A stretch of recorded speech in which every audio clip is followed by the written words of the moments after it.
Today's episode features the most winning paddleboard champ ever, big wave surfer, and all-around waterman, Jamie Mitchell. Welcome to Wild Ideas Worth Living, an adventure podcast presented by REI Co-op, the brand who helps get you outside through gear, classes, and adventures. We talk to experts who have taken a wild idea and made it a reality so you can too.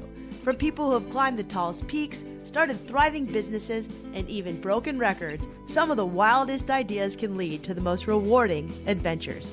I'm your host, Shelby Stanger, and I hope you enjoy this show.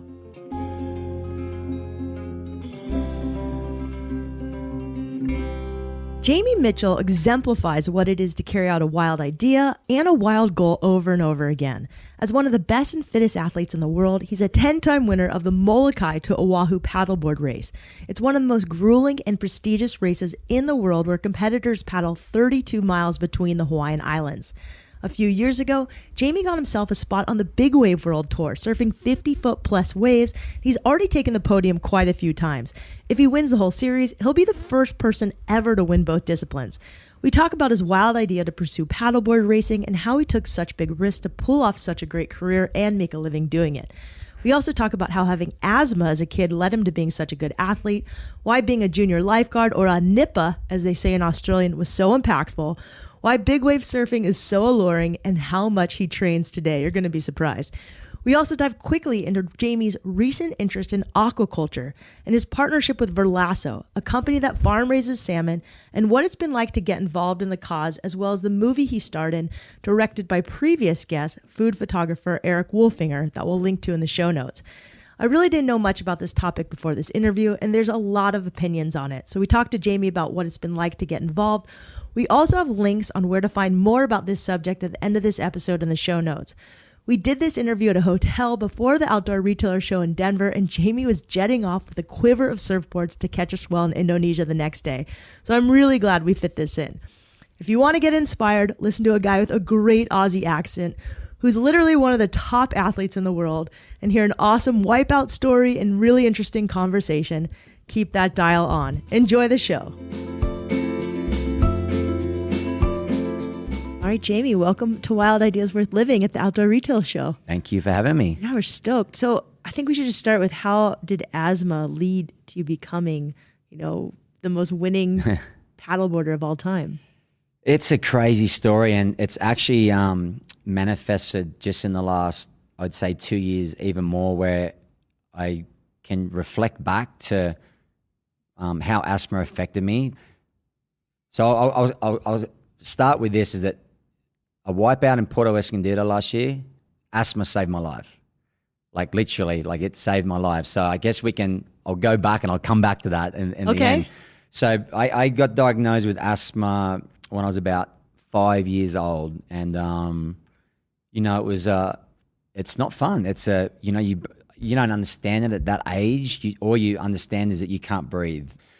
And with that comes, I remember going to, as a kid, you get invited to birthday parties, and, and if it's in, say, winter time and you're out, when the sun comes down and I'm running, it was nearly like exercise-induced asthma in a way. I couldn't be out in the dark, in the cold wind. I couldn't have pillow fights. I couldn't be in the dust. I couldn't pat animals. All that stuff triggered me off, I remember a time where I grabbed a cat, this stray cat that was living under our house, and I was like, oh, this is so cute, rubbed it in my face, and then I literally had to go to the hospital because my whole face swelled up and I couldn't breathe. And that was one of the first times I think we realized that there was something, I was allergic to cat hair, dog hair, and all that stuff. So yeah, it was a crazy ride. I remember being in hospital for weeks at a time, with really bad asthma attacks. I remember, when I was having really bad, what we called a wheeze, which was like that,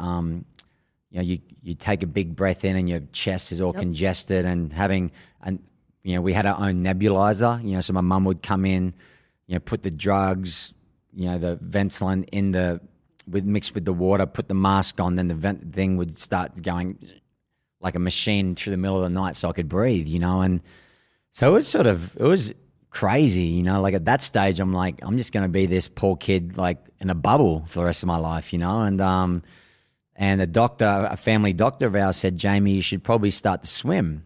You know, swimming is good for your lungs and good for your breathing, and the best advice we ever got. And so I learned how to swim at a very young age, you know, probably around 4 or 5. Went into the junior lifeguards, which we call nippers in Australia, at about 5 years old. Nippers, love it. Nippers, and the rest is history. You know what I mean? Like it just evolved. You know, I still had asthma, like really, like, you know, I competed at a high level in swimming. I mean, I did everything. You know, I represented my state in. How old were you when you started competing at a state level? I was young. I remember when I got really competitive in the surf life saving stuff, which was like swimming and paddling and running and doing the beach flags and stuff. I was like 8, 9 years old. And then I was doing swimming clubs of a Friday night and little athletics, which was running. And I think that it just inspired me to be super athletic and just compete and do all that stuff. And, you know, my whole young adult life from like 8 till early 20s, I just remember like everything I could do sporting wise, I could do. If I could get a day off school to play football, I'd play football. If it was cricket, I'd play cricket. If it was softball, I could play softball. I just wanted to do everything. And but it was the swimming in the ocean that really got me out of that funk. But I still had to carry my little Ventolin inhaler with me everywhere I went. I still had to take a couple of puffs before I worked out and after I worked out. And it was still I couldn't go anywhere. It's like being a drug addict, you know. I couldn't go anywhere without my little blue inhaler, which was really frustrating. So junior lifeguards program, like in the United States, I feel like it should be, every kid should do it because it's so positive for so many kids. Yeah. In Australia, is it free? Like, how does that work? Yeah, you join the club and it's basically free after that. So, you know, there's certain places in America, you know, like obviously California, up and down the West Coast. It's really popular. I have family friends that do it in Newport. They do the Newport Junior Guards, and I know up in Santa Cruz and LA County, and it's huge. Yeah, I'm in San Diego, and it's huge. It's massive, you know. So that's the scope of what we do, except like through summer, our kids are they do it every Sunday, and then every couple of weekends they'll put a cap on and compete for their club, you know, and we have like 30 clubs on the Gold Coast. That's just that. So it'd be like if San Diego competed against LA. 100%. But there it's Bondi Beach against Manly Beach against. Yeah, 100%. And they do that since you're a young kid, you know, and you just. Fun. Yeah, it's fun. It's competitive. You know, it gets soccer parent style. You know, it definitely gets heated and stuff. But it's so funny that the guard or nippers in Australia. Yeah, because they want their kids to win, you know, like it's just. Wow. Maybe they're living their life through their kids, you know, but. I think every sport has that, no matter what it is. So 8, 9, you're winning these competitions. You do it all through high school. When do you start? Do you compete in swimming, or do you just go straight to paddleboarding? Everything. I'm doing the surf life saving through the summer, so I'm literally, you know, I'm doing paddleboarding and swimming. I'm doing swimming for my school. You know, like trying to, get through all the swimming regions to compete for the state titles. So did you get state titles in swimming when you were younger? Yeah. I won a couple of state titles. I placed in state titles when I was like 9, 10, 11, 12. And then I was playing soccer and football in the wintertime. Wow. And then, while doing the surf life saving. And then when I got to about 16, my dad made me, well, he didn't make me. He's like, you know, son, like I just had a shoulder injury from playing football. It wasn't a bad shoulder injury, but I wasn't the biggest kid growing up when I was 16. Like I didn't mature like early like a lot of kids. So I was a small kid and I had no fear. So I was always, you know, my favorite thing was tackling as a kid, like trying to make the most tackles, which is not very good for your shoulders. And we don't wear pads in Australia. So like it can, you know, be pretty brutal. But he sort of said, you know what, you probably need to make a decision now on where your path wants to go. Like, do you want to play football and try and make that a passion, not so much a career, but that's where the path you want to take? Or do you want to pursue swimming in the ocean, you know? And, I had to think about it. I had the the off season from football to swimming and surf life saving to work that out. And I decided that I wanted to be in the ocean. So when did you compete in your first paddleboarding competition? Like, as a pro? Yeah, I mean, look, that's a funny thing. Like it's, I would say, I mean, I raced paddleboarding, like paddleboards in the most gnarly competitions in Australia, like from when I was like 13 to early 20s. Like the whole of Australia would turn up to an Australian titles, and we'd race around 3 cans. The race was about 5 minutes long. Can's a buoy. Yeah, sorry, a buoy. It's okay. We're gonna translate. All and good. then we would do heat, second round, third round, quarterfinal, semi-final, and you'd finish off with like 15 guys from like 600 people, and so that was the ultimate paddleboarding event in the world, and then Molokai started in 1997. So the race is Molokai to Oahu, and it's how many miles? 32. 32 miles straight across, and usually the conditions are...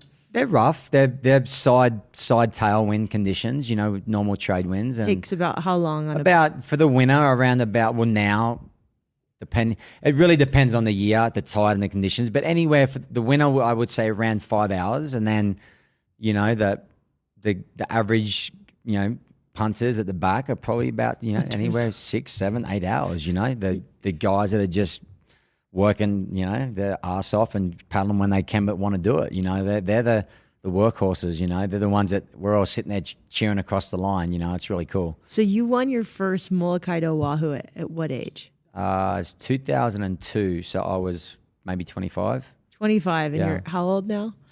41. Wow, and you've got 10 titles, the most winning athlete ever. So I want to go back and talk about how you've had the most winning career ever, but you have to finish the asthma story. Oh yeah. So basically, like now with big wave surfing, we have all the safety stuff, the vest, the inflatable vest, and flotation, and all that stuff. And so wait, let's back up. So Jamie's competed as a paddleboard athlete for years, and now you're also competing. Yeah, now I'm chasing big waves. My passion is surfing big waves and following them around. I'm on the WSL Big Wave World Tour, and so I was at a swell in Puerto Escondido, Mexico last year, and about nearly exactly a year to today, around about the same time. And this is July. Yeah, July 2017. See the scar right there? Jamie's showing me his scar for those listening. You can see the scar. And so basically I wasn't wearing any, I was wearing my board shorts. It was a smallish type day. It was like 6 to 8 feet. And it was right towards the end of the day. There wasn't too many people still surfing. And I fell in the barrel, and I just How big was this wave? It was like 6 to 8 foot Hawaiian style. So like 15-foot face. Tell me like in stories, like how many it's of like you? 3 times overhead. 3 times over your head. Yeah, like double overhead, maybe 3 times overhead. So basically 3 times his 6'2" frame. Yeah, like 15-foot face. And then you fell in the tube. Yeah, while I was in the barrel, the leash stretched out and slingshotted back, and the tail of the board hit me right in the middle of the chest and the sternum. And it felt like I'd been hit by a truck. I instantly went into shock. I couldn't breathe. I was like, it's like someone just sucker punched you right in the chest, and I just was constricted. I couldn't breathe. I came up. I'm looking at a couple of friends were still out, but I couldn't yell. I couldn't move. I couldn't do anything. And people sort of, I couldn't do anything. And people are looking at me, and then I go under a wave. I still can't breathe. I come up, and I'm slowly, like, I would say that after about 2 waves, I come up and I'm slowly sucking a little bit of air, like to where I'm not going to die, because Puerto Escondido recycles you. It doesn't let you out. If you don't swim in or swim out, you just get stuck in the cycle, and you'll just get pounded. And I couldn't afford to do that. Number one, I didn't know I didn't even look down to my chest. I thought my chest had caved in. Number two, I realized that instantly I'm like, Jamie, this is the most important moment of your life. If you don't focus right now, you are going to die, and you're never going to see your kids, your family again. So I instantly switched from like fear to just survival mode, and just realized that I realized that from all my years of having asthma and having to like learn how to breathe with minimal breath, like just like literally getting just a tiny bit of air and making that work so you won't drown, like without even thinking about that. That's what my survival mode went straight into that. And each second that went by, my chest slowly started to release, and then realized that I had to start getting sucked over with the falls of the wave, even though it was really painful to get pushed away from the impact zone. Then once I got pushed away from the impact zone, I went under the water and let the energy of the water under the water push me in until I could stand up. And then I went to the hospital. Lifeguards came, got me, but I was already into the shore. No one came help me. It took me 10 minutes to get to the beach, and went to the hospital, fractured my sternum, and lucky to be alive. But having asthma as a kid saved my life. If I hadn't have known how to utilize every little single bit of breath, I would not be speaking to you today. That's crazy. Yeah. I had to film that while we were talking because it's just such a crazy story. Yeah.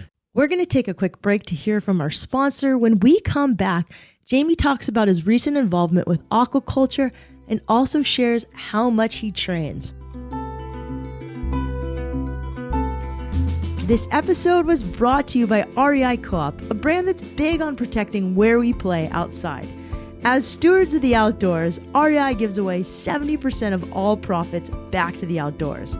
Since 1976, REI has invested more than $77 million through partner nonprofits to help create, improve, and sustain access for all to inspiring outdoor places.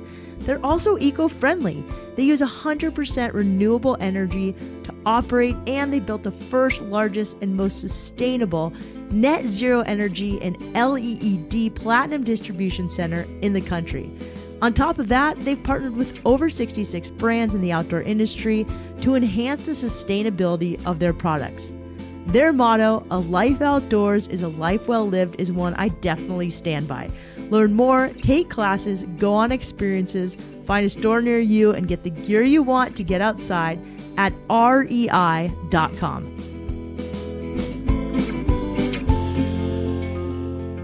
So what do you do to, your capacity to breathe? Like I took a freediving class a couple of years ago and it changed my life. And then, I'm doing the Wim Hof, which I know is trendy, but it feels really good. It's just good and like I feel like we're in a world, like I've trained my whole life.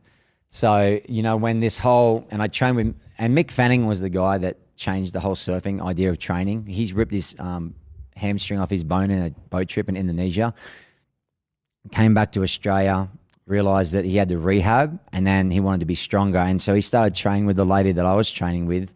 Her name was Jan Carlton, and she worked on that Paul Check, the Check style. Check stuff. And so JP Sears, like there's this yoga guy that we've had on that also does that. Yeah, so that's where Mick started, and Mick went out and then went on his tear with his world titles, and everyone's like, "Whoa, what's going on?" And that's where he realized how helpful being in real shape was, and it just that snowballed the effect of like professional surfers really starting to train.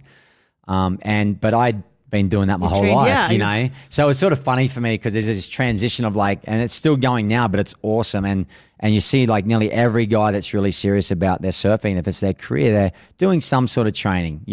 Some people are more focused and gym orientated, and there's all this Kid Pellegro, there's gymnastica, then there's foundation training, there's training. We're having him on as well. Yeah, there's all these cool things to do. Kahea Hart does this, does foundation training with Billy Kemper, and I know John does stuff with Kid, and then Kyborg Garcia has his XPT. He has his gym there. Brian McKenzie's huge into the breathing, and there's just so many cool people, and there's so much information out there. And then Wim Hof and the breathing, there's just so much, and it's all good. You just got to work out what works for you. What works for you? So I'm curious to know. I just had shoulder surgery 3 months ago, and I haven't really worked out properly in about 5 years. Like really, like I've done some yoga. Jacked. No, I've just been able to, like I haven't done a chin up or a push up or any sort of workout in 4 years. Like I've just done yoga, and I've just paddle like 50 miles. Well, no, I don't paddle that long anymore. My shoulders can't handle it, but just surfing and yoga, that's really been it. A little bit of bike riding, but I'm really looking forward to getting back in some real shape this year, like being able to maybe go and do some work like with Kai and Kahea Hart and stuff, and just Kyborg, and get in there and do that because it's available to me. But for me, it's a combination. Like I've worked so hard in my life, like training wise, where I've just killed myself. I realize now it's more like number one, I want to have fun with my training. So I want to do it with friends. I want to push each other and I want to have fun. It doesn't need to be 4 hours of torture. Get in, get out, quality over quantity. You know, and there's a balance between being flexible and being tight. You know, so there's that yoga / working out. So it's just finding that balance. And, you know, I went into yoga and started doing 3, 4, 5 times a week. And even for me, like I realized it actually was making me more sore than it was loose, doing more yoga than less yoga. Yep. So for me, I found out my balance with yoga is maybe just twice a week. Like I'll do yoga and I'll need 3 or 4 days to let what I've done sink in and work and then do it again. Because what I was realizing was I was doing yoga and maybe going, you know, working and traveling for a couple of weeks, come back and then I'm like, oh, I'm going to be really stiff and sore. But I was actually better than when I was doing 400, 500 sessions in a row.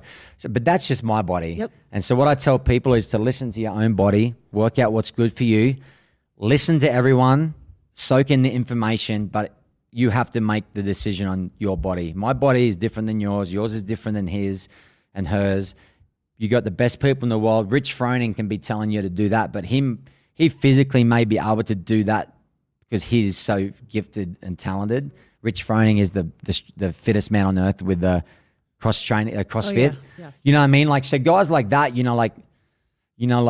it's just people are different. People can't, if you try and hang with the big dogs all the time, you run yourself into the ground. And so it's really listen to your own body, listen to what works for you and trying to work out that happy balance. Have you always been like that? Like even in competition where you've just not run your own race, but paddled your own race? I've been caught up in doing what other people have done for sure. Comparison. But that's learning. You know, you always, the biggest lessons in life are the mistakes you make. And if you don't learn from them, then they end up being, it's an opportunity wasted, I feel, So for me, the best ever race I did in Molokai was the one I didn't win before I won my first one because I learned exactly what not to do. How old were you? I was like 22, and I just thought I was going to kill it. And I took the wrong line. I went this and I did everything that I would tell someone not to do now. That's what I did.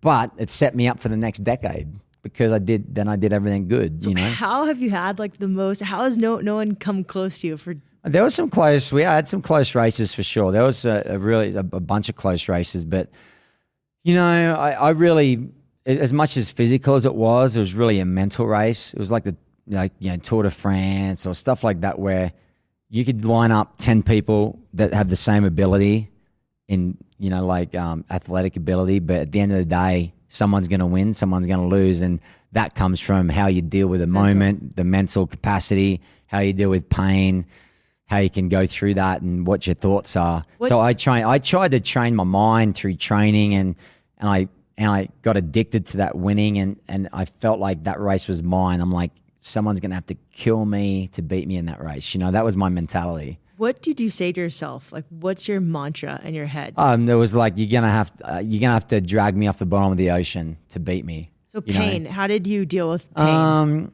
That was through training. You train yourself to deal with the pain and just, it's real easy to, I was prone to doing it in my surf life saving days where it's easy to make an excuse up in your head to give up and make excuses and tell people all these excuses and believe it. But once you start doing that, it's easier to keep doing that. It becomes this lie that you believe. So, and I did that a few times in my earlier career where I was like, I knew I'd given up in a race because it got too tough. And then I made an excuse for myself. And then when I got to the Molokai, I was like, there is no excuses. This is manly shit right now. No one's going to believe you. And I said to myself, as long as I can look at myself in the mirror and be honest and go, you did everything you could to win that race. Doesn't matter if you won or not. I was okay with losing. As much as people don't think I was okay with losing. But as long as I gave it everything, and if someone beat me, then, hey, man, right on. You were better than me on the day and good for you, but I wasn't going to let that happen. It's crazy. It's amazing. So now you're on the Big Wave World Tour, and if you win that, you'll be pretty much the only athlete to get 2 world titles in these disciplines. Yeah, there's definitely a goal there to try and win the world title. I don't want to put that pressure on me because I have a family. I have two beautiful daughters and wife now, and to go into that. It's funny because Cassie, my wife, she's like, do you want to paddle again? I'm like, no, you don't want me to paddle again, because I couldn't do it half-assed. I'd have to go full bore, and I know how much and how selfish it'd have to be, and I just couldn't do it. I had my time. I've done that. The big wave tour. So you're retired pretty much from paddling. I'm retired. I'd like to maybe do a few other things like foil. Maybe, I foil as well. But I mean, you never say never. I might come back and do some sort of racing at some stage because I'd love to show my daughters and Cassie, because they came into my life after post paddling, and they're like sort of big wave surfing.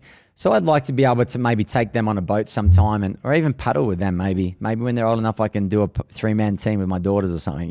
So cool. But yeah, paddling right now is on the back burner. Pure focus, chasing waves across the world, trying to do the big wave tour. Obviously I want to win. I want to focus. I want to win events, but it's not going to kill me if I don't win a world title.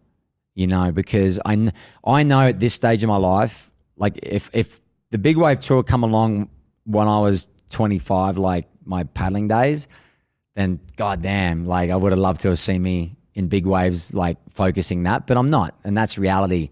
So, I still get the chance to do that. So just to let the audience know who doesn't know about the big wave tour, I mean, it really didn't come on big for the last couple of years. Yeah. Where people could actually make a living, the men, chasing big waves around the world and riding them at these few contests. Yeah, we only have about 3 or 4 well, this year we have 3 contests. We have Mavericks, Nazare, and Piahi in Jaws and Maui.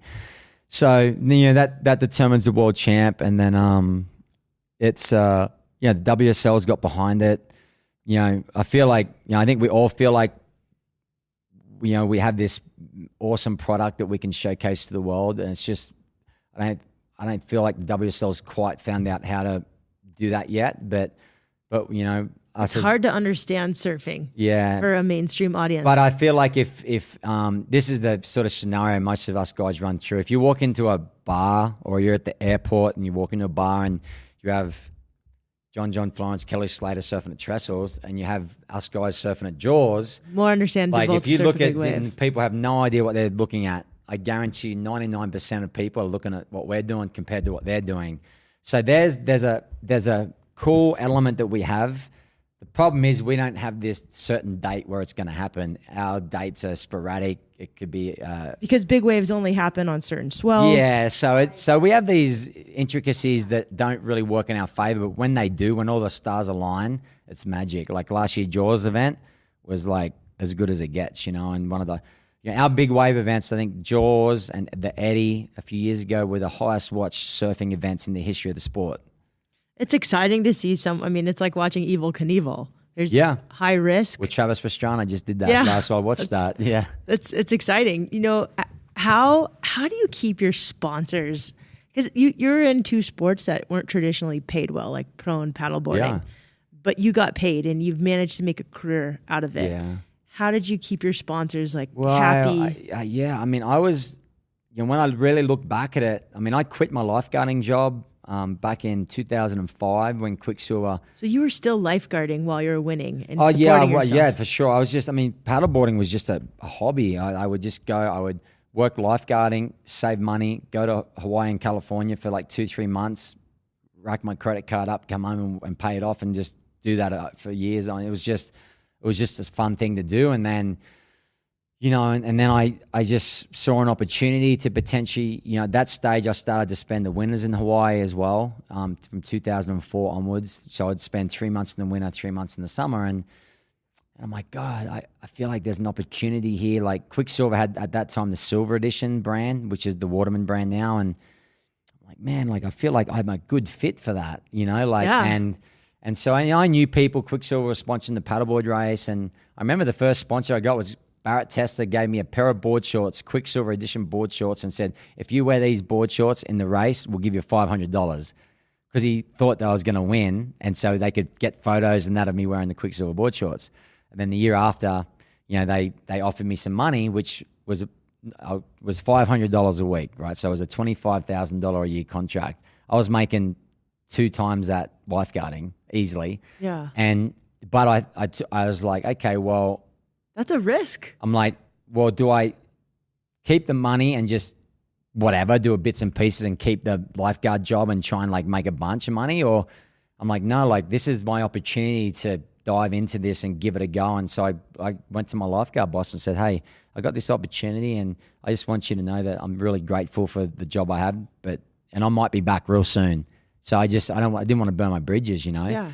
And so, I went, $25,000, trying to travel the world, surf, live on couches, do all this and that and paddle. And it was crazy. It was like living on breadcrumbs, and I did that for years. And then I got dropped by Quicksilver, the times went hard, got picked back up, and then contract got cut in half, then got back, and it's been a wild ride, but I love Quicksilver and I love the brand, and I've stayed loyal to those guys and they've been loyal to me. And, and I really, at that time, I think I was the first ever professional paddleboarder that was to get paid to paddle, and I just was lucky enough that stand-up came along. So I was stand-up surfing, I was stand-up racing, I was winning races, stand-up paddleboarding. And then through that stage, I was chasing big wave swells, and then the big wave tour came along. And so it's just like timing has been good as well, but I've taken a lot of big risks of like financial, like having no financial backing really, with what I've had to do. But I believed in myself. My parents believed in me, and it's worked out. It sounds like right now is a great time to be Jamie Mitchell. It's cool, man. Like, I mean, look, I don't own this beautiful house. I don't have all these things, but I live this life that I'm able to feed my family. We have this cool little place in Hawaii. My daughters. Is that where you live in Hawaii? Yeah, we live in Hawaii full time now on the North Shore, and great. My daughters were born on, my wife had natural births on the land that we live on, and and it's just a cool time, to be able to be. I travel a lot, but when I'm at home, I'm fully engaged with my kids, and I'm like every day we're at the beach, surfing, swimming, hanging out, like hiking. Our property has pigs and chickens. It feels really good to give that opportunity to my girls to like be in nature, and for me to be around to like be with them all the time. You seem like a guy who really cares about your environment, and you're okay with less as long as you have nature in the world.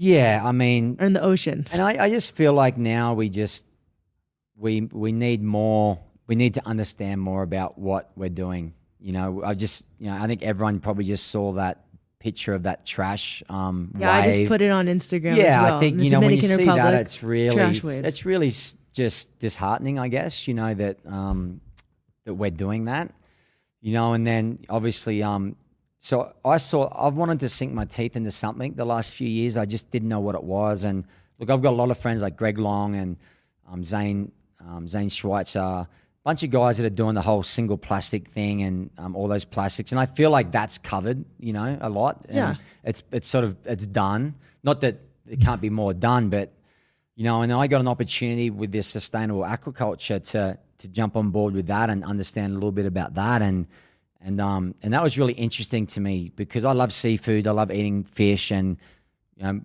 in the water all the time. And it's a really controversial topic. Yeah, aquaculture. So basically, fish farming. Yeah, and it's and I'm really still learning myself, and I'm still understanding a lot myself what's going on. But it gives me a good feeling that knowing that companies like Quicksilver and Surfline are sort of backing me to the point where, we're doing these things like tonight, where we're showing the movie with Verlasso, we're doing Talk Story with Pete, and we're just getting the,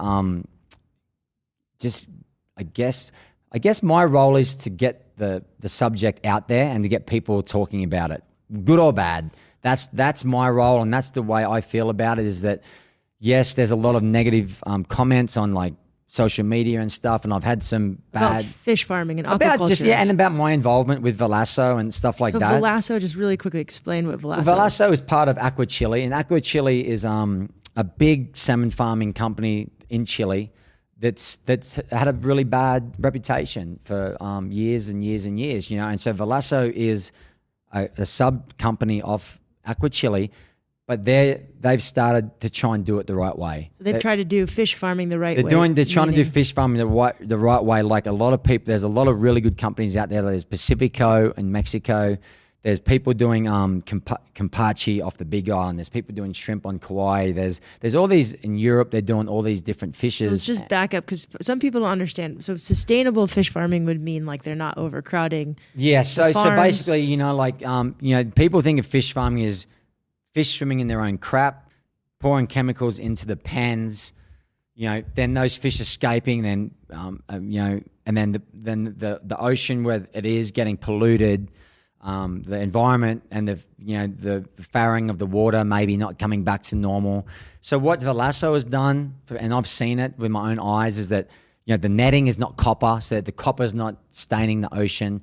The fish feed is part algae. It's organic. They're controlling how much feed goes into the water. The density of the fish, fish in, fish out. How much each fish per cubic square feet they have. They're not getting sick. That there's no chemicals going in the water. There's no antibiotics. They're trying to do it the right way, and people are still like they see it as they see just this fish, and I get it. They see fish farming as bad. They see it as bad, and look, this is the easiest way that I can explain it. You eat eggs, right? You eat eggs. Well, okay, so when I'm not being vegan, yeah. So let's just say the general public, right? So there's chicken farming, right? Yeah. Have you seen those chicken farms? Oh, they're terrible. Okay, so you got good chicken farms? Yeah. You got bad chicken farms. And I eat the happy eggs when I eat the happy eggs. Okay, but you've eaten bad eggs. I guarantee you have, right? And so is everyone, right? But do you think that they're thinking, that's a bad farm? What about meat? You know how much meat it costs to get how much water it takes to get a steak on your table? It's like 1,000 gallons, right, of water, right? And then what about the slaughtering of meat? Yeah. The good practicing and the bad practicing, right? There's good farming, there's bad farming. But when the people that are talking about fish farming, I bet you if they go to a restaurant and they just eat a general steak, where's that coming from? Where's that farming? So that's how I'm trying to think of the fish farming. Yes, it's very bad, and there's lots of people doing it the horrible way. And did Aquachili do it a bad way? Oh, for sure they did. There's no doubt about it. But if we just sit there and wave the white flag and just go, it's bad, it's bad, it's bad, let's protest it, how are we going to improve what's going on? We're overfishing the oceans. In 20 years, there may be no fish. My daughters mightn't know what a salmon tastes like. They mightn't know what yellowfin tuna tastes like. So I feel that we need to start the topic of, hey, this is what's happening. How do we make it better? And we've got to start somewhere. And that's where I feel like my job is to come in, raise the profile, get people talking, get all these people. When people start emailing me and talking to me and saying negative stuff, I take that as a positive because we're starting the conversation. I think that's exactly right. Regardless of what you feel about what people think about sustainable fishing, we had someone who ran a sustainable fishing company earlier on, and there's an app called Seafood Watch where I think you can track where your food comes from. But there's a movie you did with Verlasso and my friend Eric Wolfinger, the food photographer who was on the podcast. And it talks about this and the ocean's health, and the number that talks about how much our ocean is depleted in that movie is crazy high. Is that correct? Yeah, I mean, it's where is that stat from? I think it's they do the stat. It comes from a really reliable source. And look, even if it's not, say it's 70%. Is that okay? No. Is 70% okay? 50% is 50% okay. That's what I'm saying. So I get it. There needs to be the people that are protesting, and I get it. But you know what? I've never done things the easy way. I've always put myself out there, and this is no different, And look, if in a year's time I realize that I've been had and this is a scam, so be it. And you know what? I'll tell the world. About that. But my heart is in a pure place. I believe I'm doing the right thing. And at the end of the day, when I go to sleep, I sleep really well about this. Even though people think I'm selling out, some people are saying I'm doing it for the money. I don't understand. So, are you sponsored by Verlasso? Like, how does? No, I'm an I'm an ambassador for them. You know, they've hired, you know, paid me to do this, to be on this journey, to talk about sustainable to go with fishing. Eric and Jennifer and raise sustainable aquaculture. And because Verlasso are trying to do it the right way, and they want to raise the standards so that the rest of the industry raise their standards. And that's what I want to see. If I see Verlasso in 5 years' time or 2 years' time, and their company say is Verlasso's 5% and AquaChile's 95%, and it's still like that in 5 years' time, then I'm not going to be happy. But I don't expect to see that. I expect to see that AquaChile and what Verlasso, like the whole practice of what Verlasso is doing is going to filter up through, and that's going to, and people want that. We're in a world now where we want to know where our eggs came from. We want to know where our meat comes from. But with fish, I feel like we're still like, oh, it's just from the ocean. It's awesome. Let's eat it. But it could be like a full chemical farm. Like you'd never know what you're eating, right? So that's where I think that we're just sort of starting to understand about like what we're eating with fish and seafood. And seafood's such a huge industry that I think that it's all about, the big thing that I say, it's about education. It's educating. We need to educate and get it out there. And that's what I'm trying to do. And you know, it's been a wild ride, and it's been an interesting ride. It's been an educational ride for me, and I'm just at the beginning. I'm by far not educated enough on it. I'm still learning, but that's the whole process for me, is to understand it. And things like tonight with Quicksilver Waterman, and you know, having Verlasso come and joining forces and trying to like get people to come and understand it, that we as people that love the water enjoy that, but we also want to try and sustain that. And you know, like we need protein. The earth needs protein, and sustainable fishing is the best way to do it, because otherwise, if we don't do that, we're going to have no protein. We're going to have no fish. I just appreciate the fact that you've taken the road less traveled, and you said you don't do things the easy way. No. Where does that come from? Oh, I think I've always been challenged my whole life. You know, nothing's ever come easy for me. You know, I've always had to battle through everything. You know, nothing's been given to me. I've always worked my ass off for it, you know, and hence doing the Molokai, you know, like just happened to prepare and work my butt off for that. And you can't, that's not given to you. That's earned, you know, and that no one can take that away from me no matter what. And I feel like the same with, you know, the big wave paddling, surfing as well. You know, you got to earn your stripes, and I'm just taking all those things I've learnt through that into the battle of sustainable aquaculture, you know. And like I said, you know, like there's going to be believers, there's going to be non-believers, but at the end of the day, the companies are too big it's $1 billion, it's millions and millions, multi-million-dollar companies. They're not going anywhere. $1 billion, yeah. Yeah, you know, they're not going anywhere, right? And as sad as that is, let's just go, look, then you're not going to get rid of them. So if we can't get rid of them, and we don't want to get rid of them because we need fish, how do we work together to make it better? Let's not just sit there and protest and wave the white flag like I keep saying. I want to get in there and go, can we make a difference?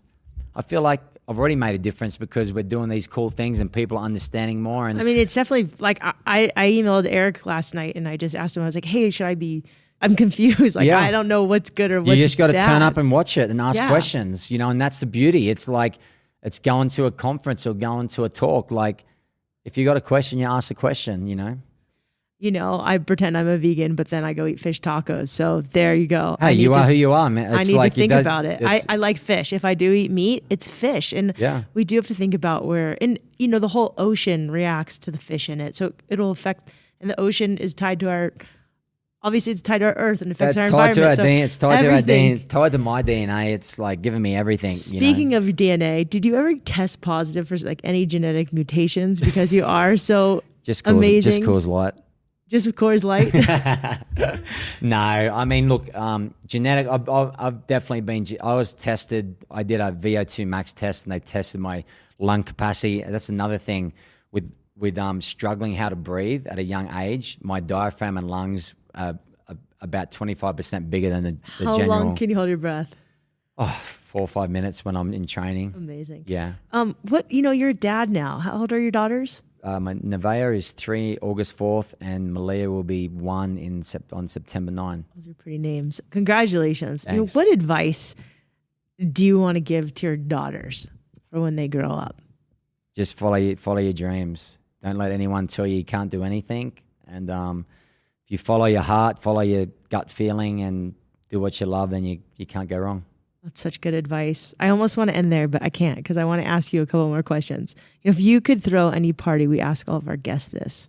What party are you throwing? Who's there? Party. A party. Like, wow. What kind of food are we eating? Who's coming? What's the music? Jeez, what's the activity? I don't even want to hear that answer. Now I really want to hear you know it. what? I'd like to hear Conor McGregor, Tiger Woods, Lance Armstrong, just my best friends, Donald Trump maybe. Just to see what just weird. To talk to him? Yeah, I feel like those people have all like I love Roger Federer, Michael Jordan, Kobe Bryant. I mean, they sound like all athletes, but like. But Donald Trump? Yeah, just because like I just like to see how like is he really like that crazy? Like just I don't know, like just interacts like not because I like the guy or anything, but just because I'd like to see him interact. Like you know what I mean? I just like someone like would have been good to have Steve Jobs there, Elon Musk, just some random people, Richard Branson. This is a really interesting party. So we're having dinner. Yeah. And we're just talking to these people. Yeah, and then I just do poo-poos. So, like not a sit-down meal, just some poo-poos. So like poo-poos are appetizers for you listening. So appetizers, some some Verlasso salmon, some pokey, just like little snippets, and then I like samples. Yeah, I like sample samples, size. Just small samples. You can sample everything, Love and then it. Start off with like maybe the Chili Peppers, AC/DC, playing some music. End up with a DJ. It sounds like an awesome party. It'd be a good party. Yeah, it'd be a good party. It sounds hilarious. I think right now you're here in Denver for a hot day, and then you go to Indonesia tomorrow because there's a swell. Yeah. What gear do you love to travel with? So I love my Bose earphones, noise reducing earphones. I travel with my laptop for sure. Just I got to be connected. I have my I travel with these liquid IV sachets. They're like a hydration. Hydration. The best. They're amazing. Andy Scott turned me on. Ozzy turned me on to those. They are the best things I've ever used for like dehydration. So my doTERRA oils. I don't leave anywhere without those things. I'm like a witch doctor with those things. Not only do I help myself, but I can help anyone that I'm with. A little first aid kit. When you're a traveler surfer, obviously I've got to have my surfboards, But best is that you have your surfboards in Denver. I was like, oh, Jamie must be here. People are tripping out. I'm like trying to drag them through the airport on the train, then on the Uber to get to here, and it's like sweltering hot. So, but yeah. So if you could fly an eco-friendly plane, that went everywhere around the world, what's the message you'd want on it? What would be the message on the plane? It would be just like save our Earth. Just be aware. Be aware of what we're doing. I think more than ever we need to be aware of look, I'm still like I go through the airport and I grab a plastic thing with a plastic straw and I throw it in the trash. I'm like, damn, like I need to have my Yeti or my with the straw. It's easy, but it's sort of hard to do it. But it's one of those things you get used to. And I just think we need to be a little bit more aware of what we're doing and how we can really, like go into the, to Whole Foods or Foodland or wherever it is you go shop and take your own bags. Don't grab plastic bags. I think just the small little things like that are the things that are going to help us in the long run, and just being aware of what we're doing to our Earth and Mother Nature and just be aware and try and do the best that you can. You don't need to be as good as your neighbor. You don't have to judge yourself off what they're doing. Just try and do the best and do something that you can do that you feel good about yourself. Jamie, this has been awesome. Thank you so much. No worries. Where can people find more?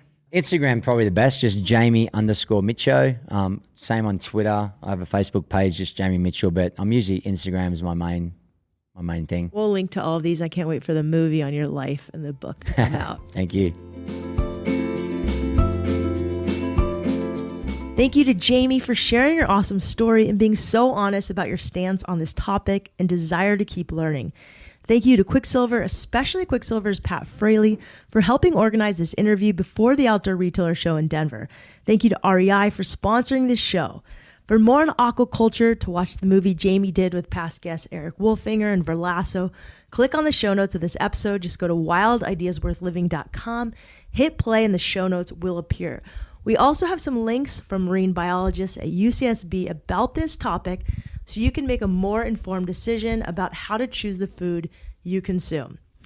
Coming up, we have the legendary rock climber Alex Honnold, one of the raddest forces of nature I've met, Outdoor Afro's Rue Mapp, big wave legend commentator Peter Mell, a NASA astronaut, and so many more great guests. Thank you for listening to this show. Don't forget to write a review on Apple Podcasts. It takes 2 minutes of your time. It keeps this show free and growing. Thank you so much. Share it with a friend, and don't forget, some of the best adventures often happen when you follow your wildest idea. We'll see you next week.